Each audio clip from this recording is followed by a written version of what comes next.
পবিত্র রমজান মাসে তাজা ফলের দাম মানুষের নাগালে আনতে সরকার আমদানি পর্যায়ে শুল্ক কর কমিয়েছে। আমদানি পর্যায়ে আরোপিত সম্পূরক শুল্ক ৩০% থেকে কমিয়ে ২৫% এবং আমদানি পর্যায়ে আরোপিত ৫% আগাম কর সম্পূর্ণ অব্যাহতি দেওয়া হয়েছে।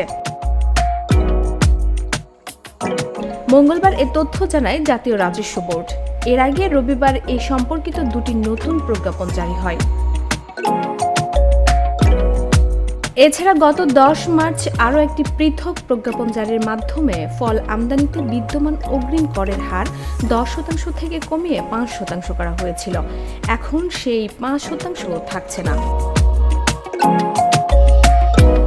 এনবিআর জানায়, অন্তর্বর্তী সরকার গত কয়েক মাসে চিনি, ভোজ্য তেল, আলু, ডিম, পেঁয়াজ, চাল, খেজুর ও কীটনাশকের ওপর আমদানি শুল্ক, রেগুলেটরি ডিউটি, ভ্যাট, অগ্রিম কর এবং আগাম করের ক্ষেত্রে ব্যাপক হারে কর ছাড় দিয়েছে।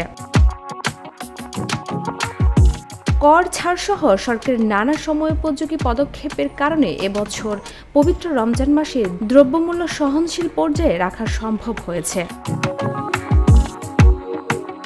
ডেস্ক রিপোর্ট, ভোরের পাতা।